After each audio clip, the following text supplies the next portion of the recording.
Welcome to As the Story Grows. I'm Brian Patton. Today we welcome Lauren Babic to the podcast. Lauren released her new solo EP, Too Much and Never Enough, back on March 28th. Lauren talks about her new publishing deal, trying to find her place in the Toronto metal scene, finding success on YouTube, how being a woman in the metal scene has evolved and still needs to change, the musical and lyrical ideas on Too Much and Never Enough, and more. Lauren was an absolute delight to talk to, and her new EP is incredible.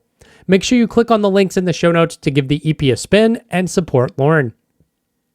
Thanks so much for checking out this episode of As the Story Grows. If you're brand new to the podcast, welcome. Thanks for listening. You can find links in our show notes for our mailing list, our Discord server, and our Patreon page, where you can get early access to every episode for just $1 a month. And if you aren't subscribed to the podcast, I would love it if you subscribed on your podcast platform of choice.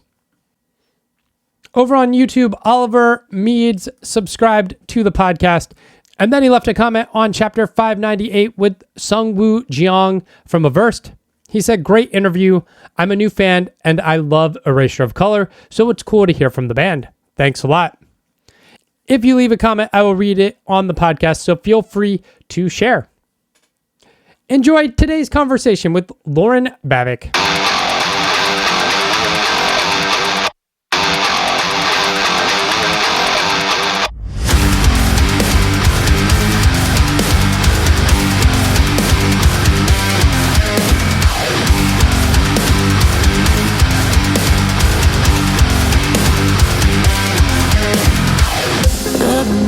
Always easy.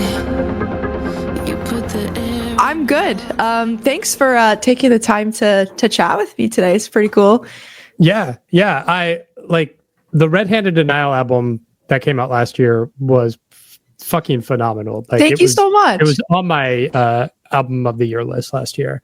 Like that's how much I enjoyed it. So I was excited to like look and be like, oh, she has a solo EP, and I think the EP is equally as incredible. So it's like, yeah, let's promote this shit. Like, thank you. Yeah, that's so cool. I'm really stoked to hear. Anyone who's like a fan of Red Handed, I'm just like, hell yeah, let's go.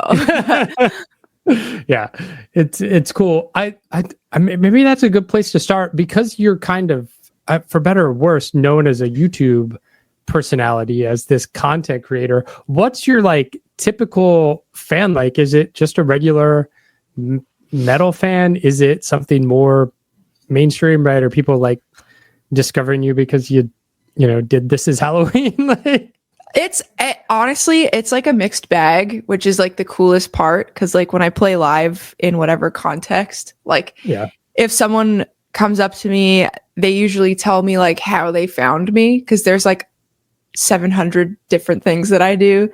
Sure. So sometimes people are like, I heard Crazy 88, or I heard a cover, or I heard a Red Handed Denial song, or I heard you on Sophie Lloyd's song. So like or like a feature I did. So it's pretty cool to see like how people found me, or they found me on TikTok just screaming in Nicki Minaj. Like it's kind of everything. And I think depending on where people have found me, that's kind of the label, I guess, like the role that I play in their life. Because some people see me as like a more traditional like band person. Some people see me as a content creator. So like I have a split personality, I guess. Yeah. Split identity. Yeah. Reaching across, I don't know, fan bases and universes. Yeah. Like I think I became aware of who you are as a person because I don't know if it was Revolver or if it was your own channel, like your top 5 favorite breakdowns or whatever, like popped up. Oh, like, okay, cool. Yeah, that was Loudwire. That was like a Loudwire, Loudwire, yeah. Which was super. That was really fun. Yeah. So then, like a couple vocal covers kind of came up, and then it was like Metal Mansion and whatever. Like, so it's like since that point, you're just like in the background doing all these things. It's like you just pop up on my feed. Yeah. It's like there's Lord again. It's just like it's like a Pokemon in the wild. Just like you don't know where you're gonna see me, but it'll be somewhere random.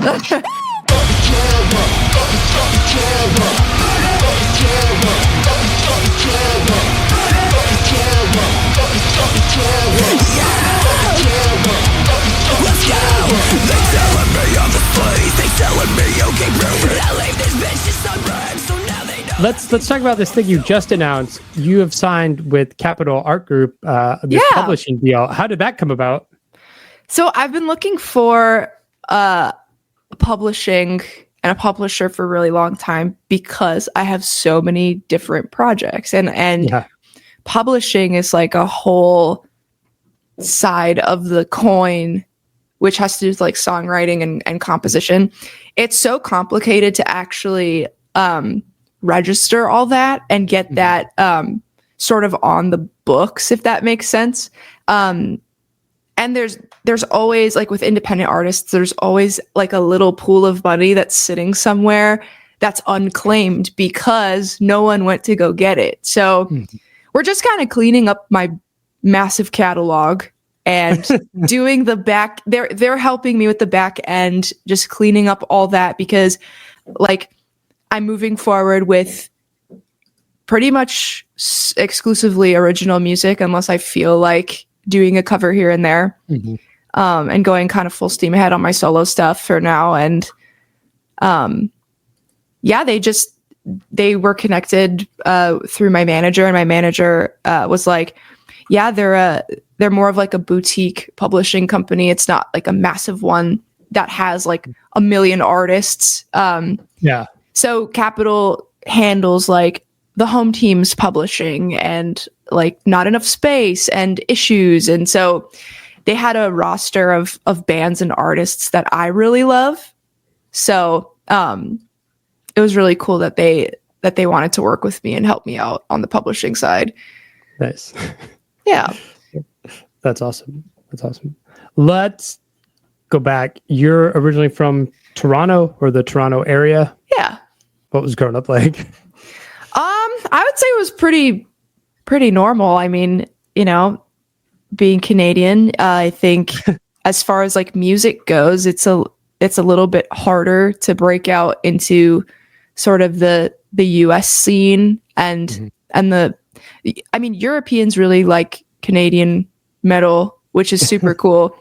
But I think Toronto is just a city for like rock and metal. It's not the place. It's not a hub for that scene. So it was a little bit like playing life on hard mode, trying to break out in the early days in like the metal and progressive metal and metalcore scene, because it's simply so small. And now like post pandemic, there's like not even a scene at all. So it was a little bit hard to like make a footprint in the music scene in Toronto, but it's my favorite city in the world. It has the best food. I stand by that. It has like every kind of food you could possibly imagine. And it's just one of my favorite places. It was a good place to grow up. Yeah. If there's not a good metal scene, how did you kind of discover metal hardcore? Just like you grew up in the age where it was on the radio, or? I think it was more like I grew up sort of in the emo era. So like The Used and My Chemical Romance were at their peaks and coming out with some of the most like legendary albums that we know today.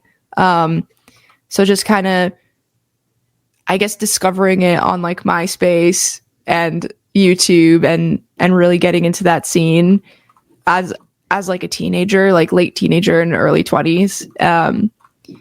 And there were some really good Toronto metal bands, like, and they're still kind of active today, like Protest the Hero, like post-hardcore, like Alexis on Fire, and like Billy Talent in the rock world. Like those are three incredible Canadian heavy music bands. So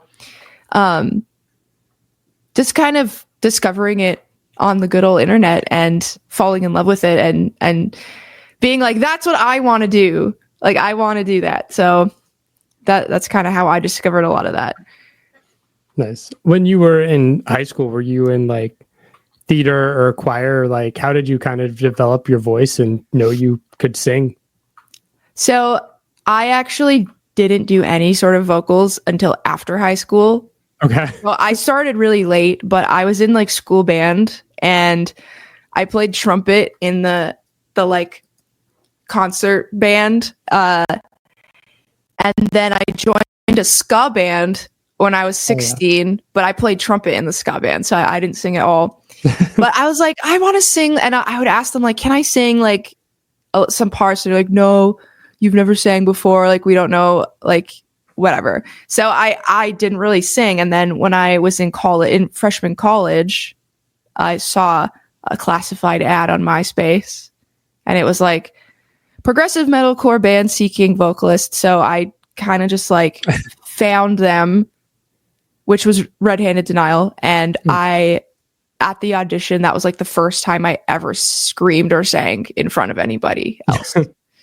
So I kind of just like took the leap and said, fuck it, like, let's go. And then I learned how to sing and scream being in Red Handed Denial. Like, I was very bad when I started. It was just like, it was all just like growing pains while being in the band, blowing my voice out at shows, like, and I started really late. So wow.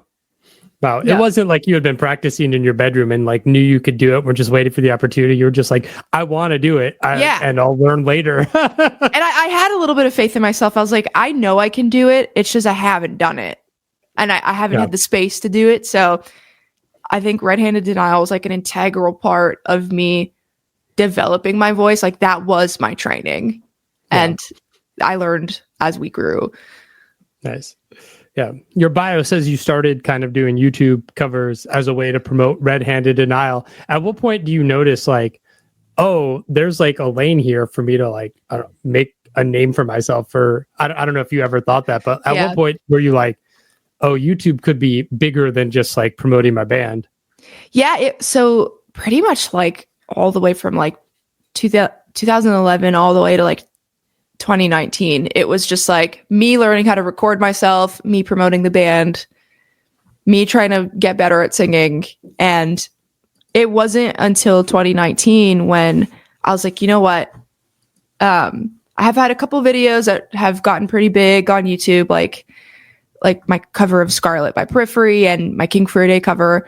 So I was like, okay, if I really apply myself, maybe I could make money and support myself with like covers. So, and then I could fund Red Handed Denial and fund my original music. So I kind of started, and then the pandemic hit, and everyone was scrambling. Like the live music industry just completely was at a standstill, and Red Handed Denial had like 2020 all lined up with tours. Of course. And that like 2020 was pretty much going to be the Red Handed Denial year, but that was just gone. It was the rug just ripped out from beneath us. And I was like, well, what am I going to do? Like, what am I going to do? I just went full time with music. And so it was a little bit of an emergency. So I got some covers together. One of them being Lovely and Toxic. So those are two of like kind of the game-changing covers for me, especially Lovely, obviously. Like, that was just an accident. I call that one an accident because it defied like every algorithmic strategy that anyone would do. It was like not a new pop song at the time. It was a little bit older, and the videos and songs started blowing up months after I released it. And I had posted a clip of Lovely on TikTok, and all of a sudden, and I thought nothing of it. I just like left it up there. I was like, TikTok's going to be gone tomorrow. Like, it's not a serious platform. And then all of a sudden, like, I noticed my YouTube video, like I was refreshing it, and the views were going up by 100,000 every single refresh. And I was like, wow. I was like, okay, something happened. So it wasn't really until Lovely, which was during pandemic, it was like right after, I think it was April 2020. That was like the turning point of literally everything. Yeah. And ever since that, everything kind of coming after like was just a game changer. And I did a couple covers with like Halocene, Violet Orlandi, First to 11, and we kind of created this little girls club during the pandemic, which was super fun. And people just because like everyone was home, everyone was chronically online. I think people really latched to that time. Yeah. And it created like this wonderful little community, and the rest is really history. Like it really defined everything moving forward. Yeah. You mentioned you're making the switch kind of away from covers to focus on original material. If I look at your YouTube channels, you have some vlogs sprinkled in there about your move and housing stuff. Like, how have you seen? I mean, I know everybody who has a big YouTube presence eventually is like, I'm fucking sick of this. I'm not doing the things I want to do because it's the things that get me clicks and likes. Like, how have you seen that dynamic since the pandemic shift, and kind of how do you maintain this presence so you're not getting burnt out? I mean, it's your job, right? Yeah, I think like ever since the beginning, like before content creation became like this job, I always made it so that I'm never going to make something unless I really want to make it. And that comes down to the covers too. Like, I'm not going to be a person like, I have to do a cover once a week. I have to put a video out once a week, because the moment I put that pressure on myself, that's when I start hating it. So pretty much the whole time, like since I was like 17, I refuse to do anything that I don't want to do. Like, I will always do a cover that I 100% have my heart in. And I think that's helped me, especially now. And like, everyone's a slave to this algorithm. Like, oh my God, I have to do this. I have to do it this way. Otherwise it's not going to get this many. Like, I've like drilled it into my brain. Like, I'm never going to be that person. And it's helped me with my mental, and it's helped me with me not burning out. And obviously, like, I take breaks because being creative, like, you have to fill up that creative bucket. But yeah, I'll never do anything that I don't want to do. And that comes down to covers. Anything I put out, whether it's like a vlog or something funny, like it's going to be because I want to do it.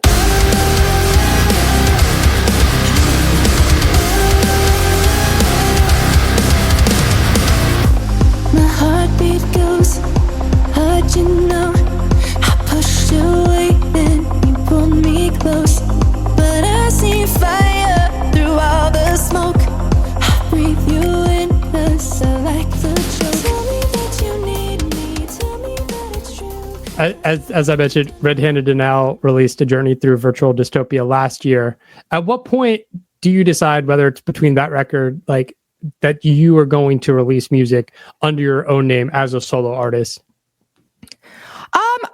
I have been for a while, and there's this one EP that is it was slept on a little bit, and it was when I released Silence Is the Only Sound, and okay, but it's a pop EP, so no one really found it, and that was in 2020, like that was during pandemic, and I released music videos for all of it. So I have been releasing original music under my own name, but I haven't been doing it as like seriously as I am now, obviously. But pretty much since the pandemic, and since like my own artist name kind of blew up, I was like, okay, you know what? There's something here. There's something there's just something here. So, like Red Handed signed to our indie label before the pandemic hit. So we released I'd Rather Be Asleep, and then Virtual Dystopia under Paid Vacation. And the label's been really good with me kind of doing my thing. And they're super communicative, and they're really understanding with sort of my goals and the things that I want to do.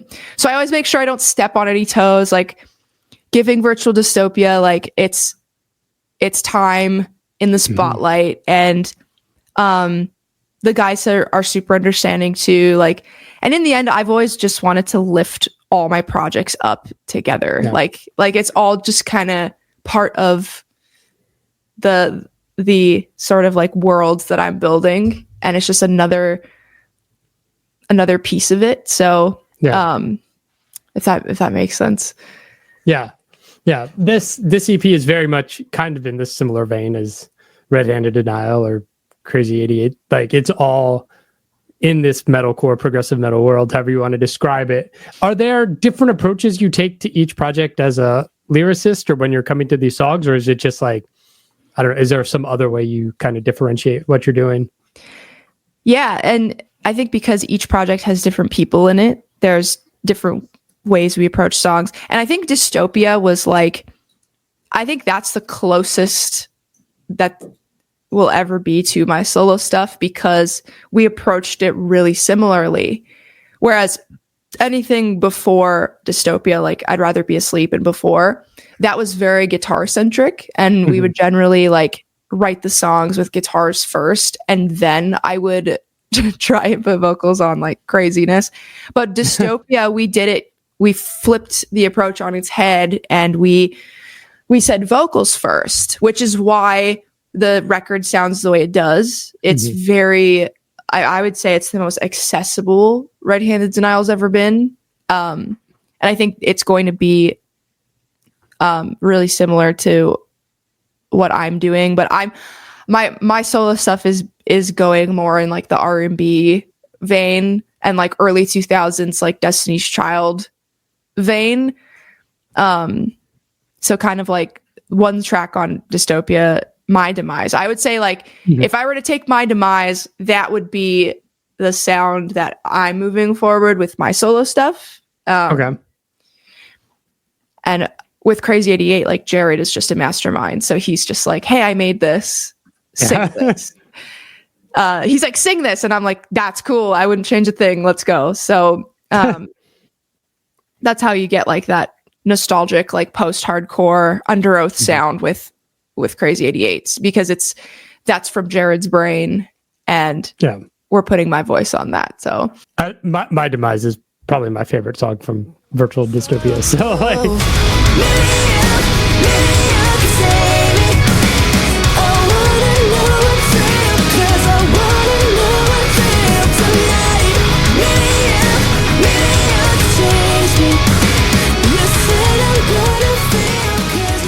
and it was such a joy to write because I even love like 80s pop and Michael Jackson style vocals. So I was like, how can I bring a little bit of that flair, like that funky flair, harmony stacks into metal?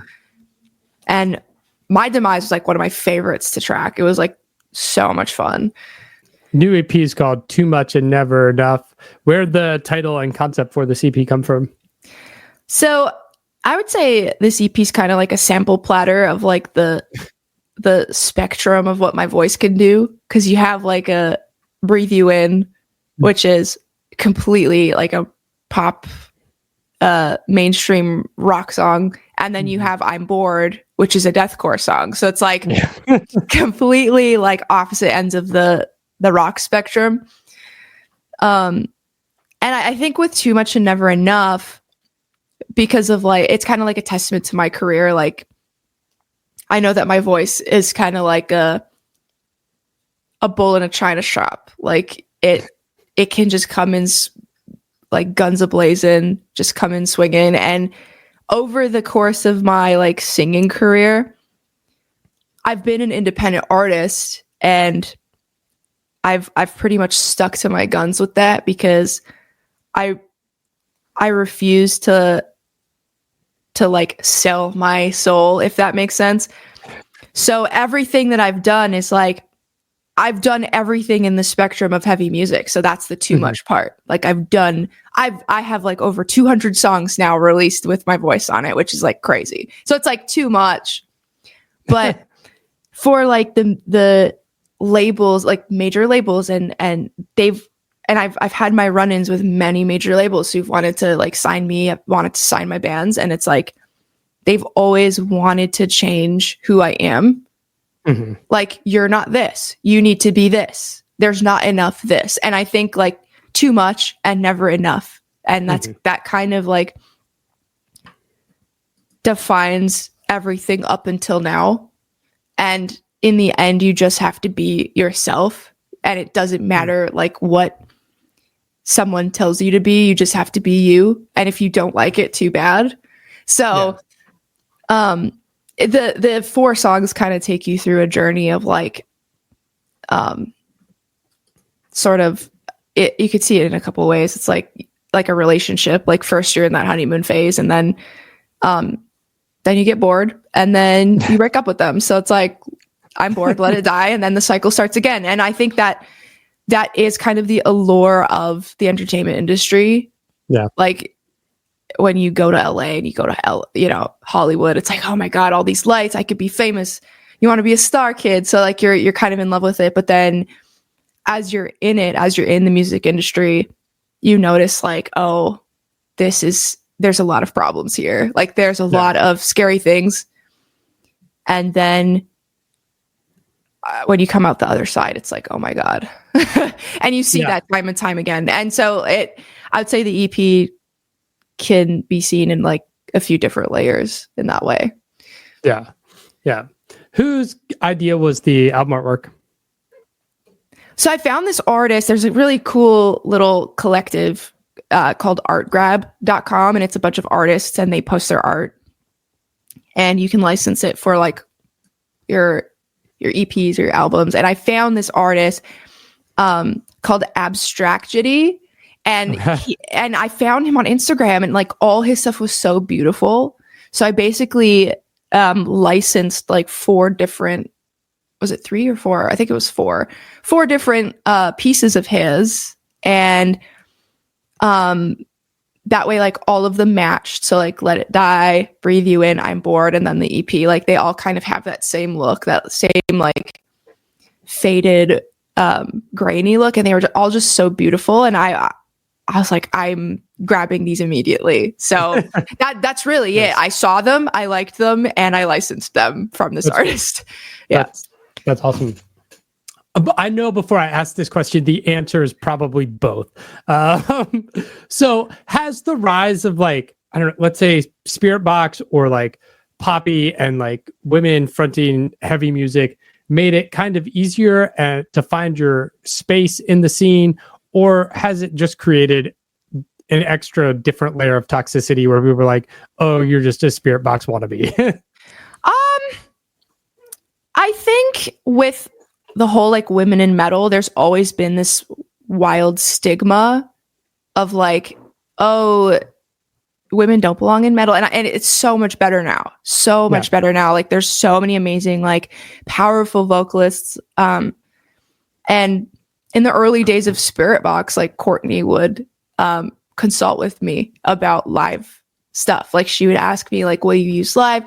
And when Spirit Box had their come up, it was like a really beautiful moment. And I think too often people try and pit women against each other. And I really hope that with time that just gets better, because and it just becomes normalized and we don't have to talk about it anymore. Women can stand up against everybody else and they don't have to be compared to one another. And it's getting better, but we still have a ways to go.